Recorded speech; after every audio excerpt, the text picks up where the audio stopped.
हर हर महादेव साथियों, मैं निखिल जादौन। आज इस वीडियो में बात करेंगे साथियों कि वैवाहिक जीवन में जब एक स्त्री और पुरुष बन जाते हैं और जब वो पति पत्नी बन जाते हैं, उसके बाद उन दोनों के बीच में लड़ाइयाँ क्यों होती रहती हैं और तलाक क्यों हो जाता है। इस बारे में बात करेंगे। ये बहुत ही महत्वपूर्ण विषय है एक इंसान के जीवन का, चाहे स्त्री हो चाहे पुरुष हो।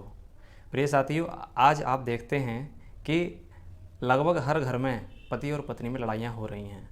तो जाहिर सी बात है कि इसके पीछे कुछ ग्रहीय कारण भी होगा, ज्योतिषीय कारण होगा। 9 ग्रहों में कोई ना कोई ग्रह ऐसे होंगे जो ये लड़ाई करवा रहे हैं और ये लड़ाई को बंद नहीं होने दे रहे हैं। तो आज हम उन ग्रहों के बारे में चर्चा करेंगे और उन योगों के बारे में चर्चा करेंगे जिन योगों के अगर आपकी कुंडली में वो योग हैं तो आपकी लड़ाई आपके जीवन साथी से अवश्य होगी। और अगर तलाक का भी योग हुआ तो तलाक भी हो जाएगा, कोर्ट कचहरी में जाके होगा आदि। तो सबसे पहले हम बात कर लेते हैं उन ग्रहों के बारे में जो पति पत्नी के बीच में लड़ाई की शुरुआत करवाते हैं। प्रिय साथियों, इसमें सबसे ज़्यादा 2 ग्रह आते हैं। पहला ग्रह है मंगल, जो कि क्रोध का जनक है, और दूसरा ग्रह है राहु, जो कि आपकी बुद्धि को भ्रमित कर देता है। ये 2 प्रकार के ग्रह अपने अपने स्वभाव के अनुसार काम करना शुरू कर देते हैं कुंडली में और फिर अपने अपने स्वभाव के अनुसार लड़ाई करवाते हैं।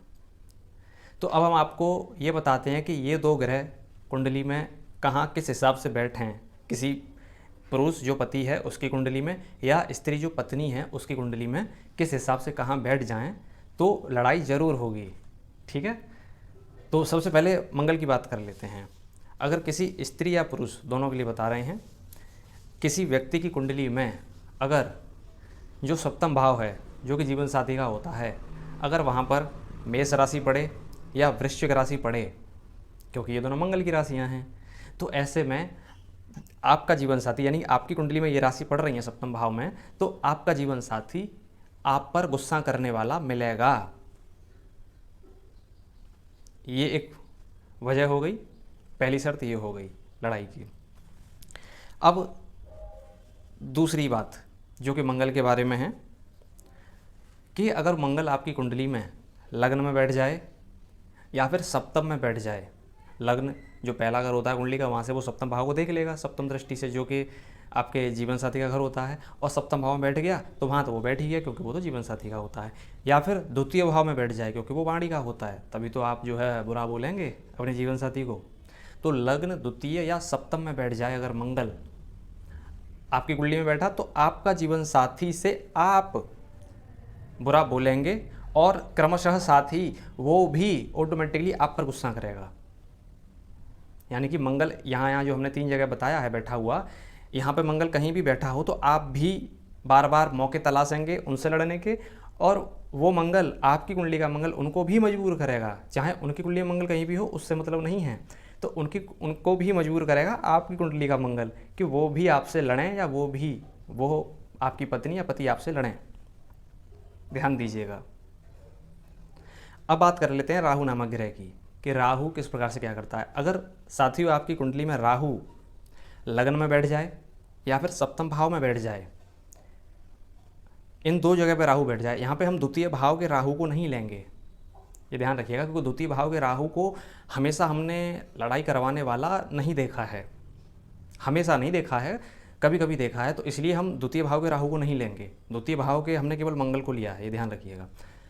लग्न का राहु या फिर सप्तम भाव का राहु अगर आपकी कुंडली में है, या फिर सप्तमेश के साथ राहु है, सप्तम भाव का जो स्वामी जो कि जीवन साथी का होता है उसके साथ अगर राहु है, तो ऐसा राहु भी आपको उनसे लड़ने के लिए मजबूर करेगा और उनको भी आपसे लड़ने के लिए मजबूर करेगा।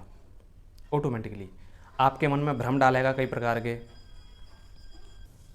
आपको ये बताएगा कि उनमें ये कमी है, मेरे पति में ये कमी है, मेरे पत्नी में ये कमी है, फिर आप उसको सुधारने के लिए उनसे कहेंगे। ठीक है, और ख़ास बात यह है कि आप प्यार से नहीं कहेंगे, इसको उल्टे तरीके से ही कहेंगे ताकि लड़ाई और बढ़े। वो आपकी कुंडली का जो राहु है ना, वो ऐसे ही कहलवाएगा, उल्टे तरीके से कहलवाएगा। ठीक है, तो ये ऐसे तो होती है लड़ाई।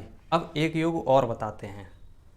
ठीक है, ये जो हमने 2 बातें बताई हैं कि मंगल राहु लड़ाई करवाते हैं, ये बातें तो आपको किताब में मिल भी जाएँ शायद, ज्योतिष की किताब में, क्योंकि मैं किताब पढ़ता नहीं हूँ ज्योतिष की, तो मुझे एग्जैक्ट नहीं पता, लेकिन कई ज्योतिषियों के मुँह से मैंने सुना है कि वो मंगल राहु का जिक्र करते हैं। अब जो हम बताने जा रहे हैं वो हमने ढूंढ के निकाला है कुंडलियों से, वो आपको किताब में नहीं मिलेगा, ठीक है। तो अब सुनिए कि सप्तम भाव जो है आपकी कुंडली में, सप्तम भाव में अगर मेष राशि, सिंह राशि, वृश्चिक राशि या धनु राशि, मेष और वृश्चिक का तो हम बता ही चुके थे मंगल की राशि, अब सिंह और धनु को जोड़ लीजिए। अगर गर्म राशि कोई भी पड़ जाए, मंगल के अलावा सूर्य या गुरु की राशि जो धनु है वो भी पड़ जाए, और प्लस सप्तम भाव पर राहु की दृष्टि पड़ जाए, तो ऐसी स्थिति में क्या होता है कि आपका जीवन साथी आपसे लड़ने के लिए बहाने ढूंढता है। यहाँ पर आप गलत नहीं होते, खाली पिछले जो हमने केस बताया अभी मंगल राहु के, तो उसमें तो आपका भी मन करता है लड़ने का बार बार, लेकिन इस मामले में जो अभी हमने बताया, इसमें आपका जीवन साथी आपसे लड़ने के लिए नए नए बहाने ढूंढ लेता है। और ग्रह स्थिति तो फिक्स है, तो वो इस प्रकार से फिर पूरी ज़िंदगी ही लड़ता रहता है। ये है लड़ाई की स्थिति। अब हम तलाक की स्थिति की बात कर लेते हैं, ठीक है। तलाक का मतलब आसान भाषा में होता है कि पति और पत्नी का दोनों का शारीरिक रूप से लंबे समय के लिए या हमेशा के लिए अलग अलग हो जाना। अगर कोर्ट में तलाक नहीं हुआ है और ऐसे ही फिजिकली अलग अलग हो गए हैं, रह रहे हैं, तो वो भी तो एक तरह का तलाक ही है। और कोर्ट में जाके हो गया तो फिर हमेशा पूरी ज़िंदगी दूर रहना ही है।